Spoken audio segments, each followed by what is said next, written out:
ले बहुत ओके नाना खेला चाहिए आज मेरा बहुत खेला ओए हसन আরে খিচড়ি হবে আমাদের খিচড়ি কি আবার কথা বলা এই সময় নিজেই বলবি কোনো বাজেটটা একটু কম করবি না ঠিক আছে কমের মধ্যে বলতে ভালো হবে আনা ভাই কিছু বলো কি হলো কি বলবো ভাই এইগুলো সেইগুলো তো ওই হতি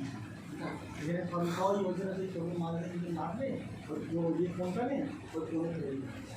একচুয়ালি ভালো আমারটা দিয়ে একটু লাইভ করতে তাহলে আমরা নিজের সব লোকেরা দেখতে পাবো চালু করো হ্যাঁ বলো ওই হাতে লেগে দাও চালু 2 মিনিট তবে তো কি আমার কি মারপিট করছি নাকি তো বলে কিরকম খিচুড়ি হচ্ছে নাকি গো তুমি কোনো কিছু করা হয়